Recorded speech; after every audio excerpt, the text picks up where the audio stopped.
le dernier passage biblique. Tunasoma andiko la mwisho la kibiblia la Wathesalonike wa kwanza sura ya 5 verse ya 23. Wathesalonike wa kwanza sura ya 5 mstari wa 23. Que lui-même, yeye mwenyewe, Dieu de paix, Mungu wa amani, sanctifie tout entier, awatakase utu wenu wote, votre na être, utu wenu wote, votre âme, na nafsi zenu zote, na miili zenu, na roho zenu, hifadhiwe kamili bila lawama wakati wa kuja kwake Bwana wetu Yesu Kristo. Haleluya. C'est ce que je crois de tout mon cœur. Hiki ndio mimi naamini kwa moyo wangu wote, que tous ya kwamba les élus wateule wote qui croient ambao wanaamini kweli kweli Dieu Mungu de tout leur cœur maintenant. Mioyo zao kwa sasa. Et c'est tout ce que nous pouvons faire. Na njoo kenye twaweza tu kufanya. Et celui qui croit na mwenye na amini ataona utukufu wa Mungu. Imani qui a triomphé du monde. Ushindi ambayo ilishinda dunia. Waraka wa kwanza Yohana sura 5 mstari wa 4. Imani mu kweli na ushindi juu ya kila visingiziaji, juu ya vyote ambavyo havitoke kwa Mungu. Na mimi nabisema kwa kweli mara nyingine tena, Bwana alipana kwa mpendwa wetu ndugu Branham mwito, utume kazi. Na tunamshukuru Bwana kwa ajili ya ile. Et si je peux le dire aujourd'hui, kama naweza kubisema leo katika unyenyekevu wote, le même frère Branham, yule ndugu Branham m'a répété alinirudilia kenye Bwana aliniambia wakati wa mwito wangu, et a confirmé na akadhibitisha kenye Bwana aliniambiaka tarehe 2 mwezi wa 4 mwaka 1962.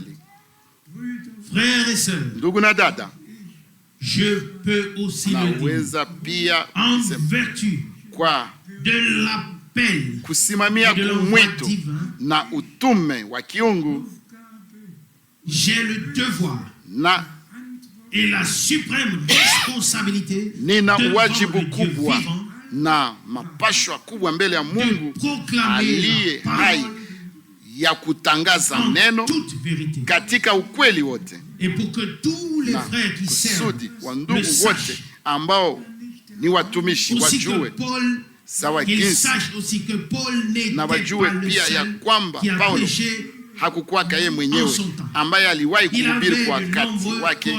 Alikuwaka na wajoli wengi, alikuwaka na Timotheo, alikuwaka na Tito, alikuwaka na Filemoni.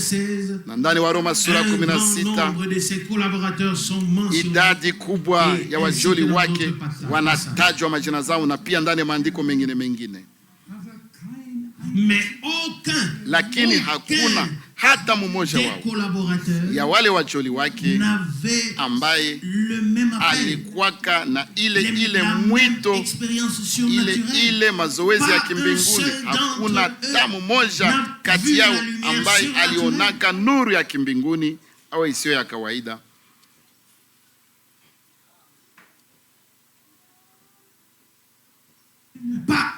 Hakuna hata mmoja wao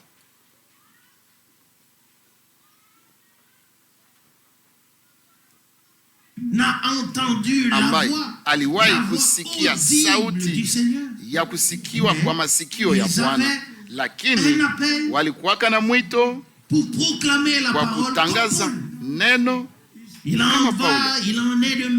Na njoo vile vilivyo leo, hakuna hata mmoja miongoni mwa ndugu wote ndani ya nchi zote na malugha zote ambaye alipataka mazoezi sio ya kawaida ya hapo.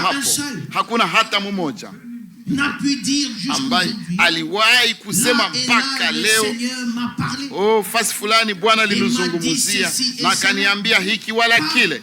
Hakuna hata mmoja mpaka sasa. Lakini wandugu wote wana sasa ile haki, lile neno le même message à ile ujumbe ya kupeleka na ndugu na dada. Aussi certain Jinsi ilivyo uhakika ya kwamba Bwana aliniitaka kwa sauti yenye nguvu, mtumishi wangu. Soma Timotheo wa pili sura ya 4. C'est adressé à toi.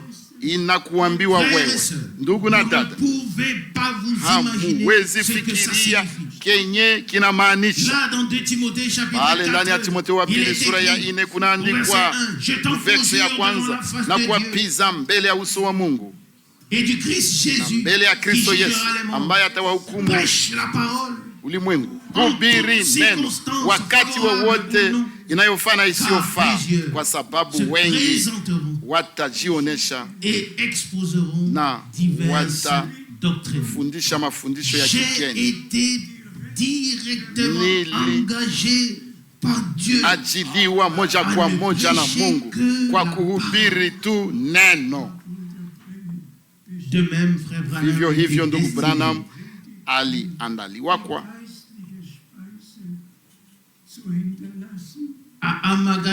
kwa kutia chakula katika gala ya kiroho ndani ya mahubiri.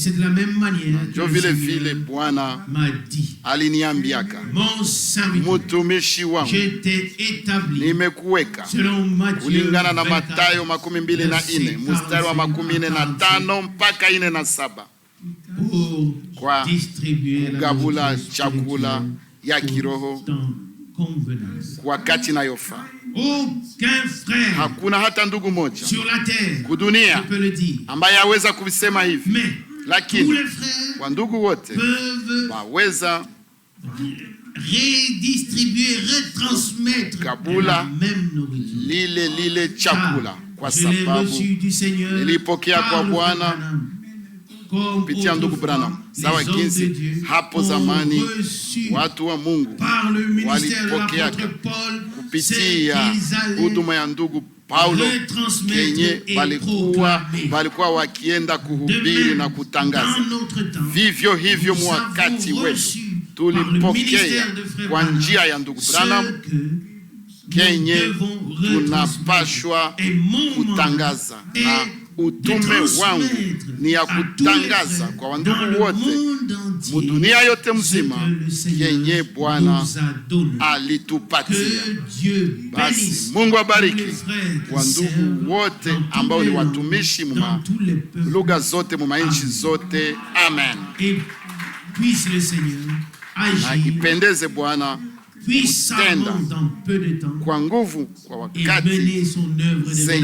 wakati mfupi, na kupeleka kazi yake ya ukombozi kwa kumaliza kazi na kurudi kuja kutuchukua na kutupeleka nyumbani.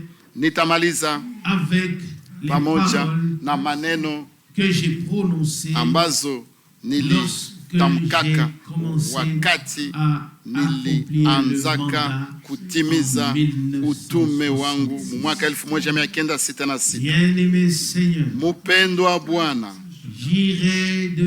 nitaenda muji hadi muji, nitatangaza neno lako.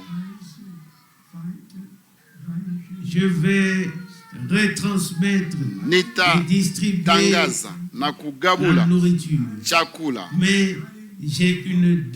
Lakini nina ombi la kukuonesha wote ambao walisikia au watasikia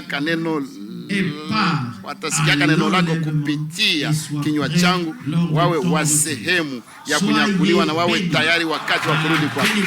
Mubarikiwe kwa baraka za Mungu aliye hai, ndani ya jina takatifu la Yesu.